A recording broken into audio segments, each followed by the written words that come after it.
Start. అందరికీ నమస్కారం. మన రఘునాథస్వామి దేవాలయము మరియు వేంపాడు సాగుదారుల మన యూట్యూబ్ ఛానల్లో మరి ఇంతకుముందు 2 భాగాలుగా మాట్లాడుకున్నామని ఇంతకుముందు మాట్లాడినట్లని మీరు పరిగణలో తీసుకోండి. ఒకటి ఏంటంటే 71 సుప్రీంకోర్టు జడ్జిమెంట్ 71లో వచ్చినటువంటి హైకోర్టు జడ్జిమెంట్పై ఈ గ్రామంపై వచ్చినటువంటి జడ్జిమెంట్పై సుప్రీంకోర్టు 90లో మరి దాన్ని మళ్ళీ ఒక జడ్జిమెంట్ ఇచ్చేసింది. ఆ రోజున రైతుల్ని మరి వెళ్ళినటువంటి వాళ్ళని రైతులని పిలిచి, అంటే 71లో రైతులే గెలిచారు. దాని మీద ఎండోమెంట్ వారు సుప్రీంకోర్టును ఆశ్రయించినప్పుడు దాంట్లో రైతులను కూడా పిలిచి ఇద్దరిని ఒక రాజీ పరిష్కార మార్గం కనుగొని ఒక 4 నిబంధనలు రూపొందించి ఆ నిబంధనలు ప్రకారం మీరు ఇద్దరు ఇష్టపడతారంటే ఆ సందర్భంగా చట్టబద్ధతపై మాకు ఆసక్తి లేదని చెప్పేసి మరి దేవస్థానం వారు అన్నారు. అలాగే చట్టబద్ధతపై ఆసక్తి లేదని చెప్పారని కూడా సుప్రీంకోర్టు వారు ఆ సందర్భంగా చెప్పారు. అలాగే రైతులు కూడా మాకు దైవభక్తి ఉందని చెప్పారని చెప్పి కూడా చెప్పారు. అయితే ఈ రెండింటిలో మరి దిగువ కోర్టు అయినా మళ్ళీ హైకోర్టుకి ఇచ్చిన రాజీ పరిష్కారం అయిపోయిన తర్వాత 430 జీవో నారా చంద్రబాబు నాయుడు గారి ప్రభుత్వం 430 జీవో 2003లో మార్చి నెలలో ఇవ్వడం జరిగింది. ఆ జరిగినటువంటి జీవో మీద మళ్ళీ దేవస్థానం వారు మరి ఈ జీవో కరెక్ట్ కాదు, ఇది ఎస్టేట్ విలేజ్ కాదంట మళ్ళీ వెళ్ళారు. అయితే ఇక్కడ మనం గమనించాల్సింది ఏంటంటే ఈ యొక్క 71లో ఇచ్చిన ఏదైతే ఎస్టేట్ అని గ్రామం మొత్తం ఎస్టేట్ అని తీర్పు ఇచ్చిందో ఆ యొక్క తీర్పుని ఈ యొక్క రాజీ పరిష్కారంలో జరిగినటువంటి ఒప్పందాలకి జతపరిచినట్టు మరి ముడిపడి ఉందని చెప్పి కూడా స్పష్టంగా దిగువ కోర్టు వారు కూడా చెప్పారు. అయితే ఆ నిబంధనలో ఒప్పుకున్నటువంటి కింటా కాయ వల్ల రైతు మరి చట్టబద్ధత లేదని చెప్పి దేవస్థానానికి ఒప్పుకున్నారు కాబట్టి చట్టబద్ధత వచ్చిందని చెప్పేసి దానికి మరి హైకోర్టు వారు మరి ఆ రకంగా ఆలోచన చేసి మళ్ళీ ఈనాం భూమిగా ఇచ్చేసినారు. మరి ఈనాం భూమిగా ఇది అవుతుంది, ఎస్టేట్గా అవుతుంది. 430 జీవోని మరి రద్దు చేయడం జరిగింది. దీనివల్ల మళ్ళీ మొదలుకు వచ్చినప్పుడు రైతులు మళ్ళీ ఇంకా చేసేది ఇది లేక అందుట్లో ఒకళ్ళు ఇద్దరు మళ్ళీ సుప్రీంకోర్టుకి వెళ్తే అది డిస్మిస్ అయిందే తప్ప దాని మీద సుప్రీంకోర్టు సంభాషించిన దాఖలాలు కానీ లేదంటే జరిగిన ఆర్గ్యుమెంట్స్ కానీ ఏమీ లేవు. దాన్ని అడ్డం పెట్టుకుని ఇవన్నీ జరిగినాయి కాబట్టి ఇది దేవాలయ భూమి అని చెప్పేసి మళ్ళీ దేవస్థానం వాళ్ళు మొదలెట్టారు.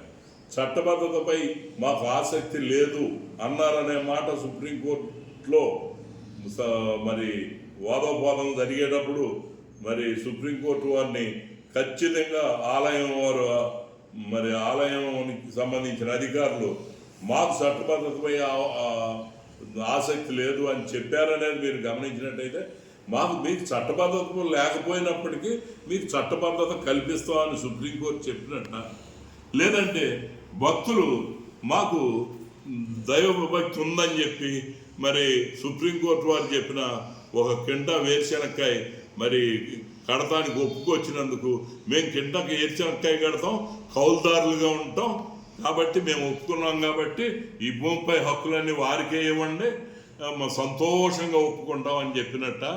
ఈ రెండిట్లో ఈ తికమకను చూసి ఈ కొంచెం ఉన్నటువంటి ఈ అవకాశాన్ని ఉపయోగించి మళ్ళీ ఆ హైకోర్టుకి వెళ్ళిన మీదట దేవస్థానం వారు హైకోర్టు భావించింది కింటాకాయ ఎందుకు ఒప్పుకున్నారు కాబట్టి ఒప్పుకుంటే మరి అది ఏనాం భూమిగానే వస్తుంది, ఎస్టేట్గా రాదని చెప్పేసి మరి వారు చెప్పారు. వారు చెప్పాక మరి ఇంకా చేసేది లేక మరి ఆ ఈనాం భూమిగా అయినటువంటి వేంపాడు గ్రామం మొత్తాన్ని ఈనాం భూమిగా ఇచ్చేశారు. కనీసం ఆ 1600 ఎకరాలకి వెళ్ళినాళ్ళకైనా కానీ వర్తించేటట్టు కాకుండా మొత్తం గ్రామాన్నే ఈనాంగా చేశారు. ఇది ఎలా వచ్చిందంటే దేవస్థానం అధికారులు వెళ్ళి మాకు దూపదీప నైవేద్యాలు సాంప్రదాయాలు ఆచారాలు కలగడానికి ఏదైనా ఏర్పాటు చేయవలసిందిగా కోరారు. మళ్ళీ మళ్ళీ చెప్తున్నాం, చట్టబద్ధతపై ఆసక్తి లేదని చెప్పారు. అంటే ఈ టైటిల్ కానీ దీని మీద కానీ ఏమీ లేదు. కానీ పింటాకాయ కట్టకపోతే మటుకి వారిపై చట్టపరమైన చర్యలు తీసుకోవచ్చు అని చెప్పి మాట అది వాస్తవమే. అయినప్పుడు చట్టపరమైన చర్యలు అంటే ఒక బాకీలాగా క్లెయిమ్ చేసుకోవచ్చు అని చెప్పిన మాట మటుకి కరెక్టే. దానివల్ల మొత్తం ఏనాం అయిపోయింది, ఒప్పుకున్నారు కాబట్టి క్లెయిమ్ చేసుకోమన్నారు కాబట్టి అనే వాదన మరి హైకోర్టు వారు చెప్పారు. కాబట్టి దీన్ని పరిష్కరించి రైతులకి దేవుడికి కరెక్ట్గా సుప్రీంకోర్టు 90లో జడ్జిమెంటు ఇప్పటికీ కూడా సజీవంగానే ఉంది. ఆ యొక్క మరి ఇచ్చినటువంటి తీర్పులోని పాఠాన్ని మరి హైకోర్టు అభిప్రాయానికి కట్టుబడి ఈనాంగా సెటిల్మెంట్ చేయటానికి మరి జరిగింది. కాబట్టి ఆ సుప్రీంకోర్టులో జరిగినటువంటి మరి ఈ ఎస్టేట్ అనేటువంటిది మరి దాంట్లోనే ముడిపడి ఉంది. కాబట్టి మరొకసారి ప్రభుత్వం దీన్ని ఆలోచించి ఇది పరిష్కరించాలంటే ఒకటే ఒక మార్గం, ఎక్కువగా మరి ఒక హైకోర్టు రిటైర్డ్ జడ్జి గారితో కానీ ఏదైనా ఒక కమిషన్ ఏర్పాటు చేసి, గతంలో మరి ఎన్టీ రామారావు గారు చల్లా కొండయ్య కమిషన్ వేశారు. అప్పుడు కూడా ఈ సమస్య జమీందారులు అన్యాక్రాంతం చేశారనే విషయం వచ్చింది. కాబట్టి ఏదో సగం కొంత ధరమ్మని చెప్పేసి కూడా చెప్పారు. కాబట్టి ఆ ప్రకారంగా మరి ప్రభుత్వమే జోక్యం చేసుకుని ఇక్కడ దేవుడికి జరిగే అన్యాయం ఏమి లేదు. కట్టేవాళ్ళు 1600 ఎకరాలు అన్నారు.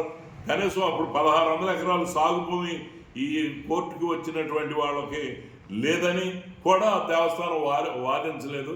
వాళ్ళకి ఏం కావాలంటే అనే దాని మీదే దేవుడికి ఏం కావాలనే దాని మీదే వాదించారు తప్ప అసలు వారికి 1600 ఎకరాలు ఉందా లేదని. పోనీ అదైనా ఒక అందుకు మంచిదే. 1600 ఎకరాలు దేవస్థానానికి సాగులో ఉన్నటువంటి వ్యవసాయ భూమి నుంచి వసూలు చేసేటువంటి అడిగేటువంటిది ఆ అవకాశం రైతులనే వాళ్ళకు ఉంది. ఆ అవకాశాన్ని ఉపయోగించుకున్న వాళ్ళు కాయలు కట్టించుకోవాలి తప్ప తర్వాత వచ్చేసి ఈనాంగా సెటిల్మెంట్ అంటే కనీసం సెక్షన్ 3 ఎంక్వైరీ కూడా చేయలేదు. ఏకపక్షంగా మరి తహసీల్దార్ వారు లోకాయుక్త యొక్క ఆదేశానుసారం మరి మన దిగువ కోర్టు ఇచ్చినటువంటి హైకోర్టు తదుపరి 430 జీవో తదుపరి ఇచ్చినటువంటి జడ్జిమెంట్ని మరి పక్కన పెడతానికి మరి ఈ రకంగా ఆలోచన చేశారు. దీంట్లో మనం గట్టిగా ఆలోచించవలసింది ఏంటంటే సెక్షన్ ఈనాంకైనా సెక్షన్ 3 ఎంక్వైరీ చేసినట్లయితే మరి రైతులకి మీ ఇంట్రెస్ట్ ఏంటని చెప్పి ఈ యొక్క సెటిల్మెంట్ అధికారైన తహసీల్దార్ గారు అడిగి ఉండాల్సింది. అది చట్టం. ఆ రకంగా కూడా చట్టబద్ధత లేకుండా ఏనాము ఏకపక్షంగా సెటిల్ చేశారు. అదేమంటే అందుట్లోనే పొందుపరిచారు. ఏమైనా రేపు మన తహసీల్దార్ గారు ఇచ్చిన ప్రొసీడింగ్స్లో నెక్స్ట్ వస్తుంది. తర్వాత ఇప్పుడు ఇందుట్లో వాటికి స్పష్టంగా ఈ హైకోర్టు ఇచ్చిన జడ్జిమెంట్ మీద కమిషన్ వేస్తే తప్ప రైతులకి మనుగడ లేదు. ఈ గ్రామంలో దేవస్థాన అధికారులు వాళ్ళ ఇష్టానుసారం ఇప్పటికీ కూడా వాళ్ళకి ఇచ్చినటువంటి చట్టం కూడా ఇంప్లిమెంట్ చేయకుండా రెండిట్లని 2 జోడు గుర్రాలు స్వారీ చేస్తున్నారు. ఒకవైపు 430 జీవోల అంశాలను తీసుకుంటున్నారు, ఒకవైపు ఇది తీసుకుంటున్నారు. ఏదో ఒకటే తీసుకోవాల్సినటువంటి పరిస్థితి అక్కడ ఉంది. కాబట్టి వీటి మీద ఈ గందరగోళ పరిస్థితి నుంచి ప్రభుత్వం గట్టిగా మరి ఆలోచన చేయాల్సిన పరిస్థితి ఉందని చెప్పి దీని మీద తప్పకుండా కమిషన్ వేసి మరి లేదా రివ్యూ పిటిషన్ వేసి ఈ నిగ్గు తేల్చాలి, ఇందులో న్యాయం జరగాలి. ఎందుకంటే ఇప్పటికీ సుప్రీంకోర్టు యొక్క తీర్పు 90లో ఇచ్చింది సజీవంగానే ఉంది. దాన్ని ఏమి డిస్టర్బ్ చేసే అధికారం ఏ కోర్టుకి లేదు. కాబట్టి అది అలాగే ఉంది. కాబట్టి దాని మీద మళ్ళీ ఒక్కసారి పునఃసమీక్ష జరపాలని చెప్పేసి మరి మేము కోరుతూ మరి మనం పోరాడాల్సింది ఏంటంటే ప్రభుత్వానికి నివేదిక ఇవ్వడంలో ఈ యొక్క జడ్జిమెంట్ని మీరందరూ విశ్లేషించి మీ అభిప్రాయాలు కనుక చెప్పినట్టయితే ఇది ప్రభుత్వమే స్పందించి చొరవ తీసుకోవాలి తప్పితే మరి లేదంటే ఒక సుప్రీంకోర్టుకి వెళ్ళి చాలా భారీగా మరి డబ్బు ఖర్చు పెట్టేటువంటి పరిస్థితి పేద రైతుల్లో లేదు. కాబట్టి ఈ కడతాకి అందుట్లో ఒక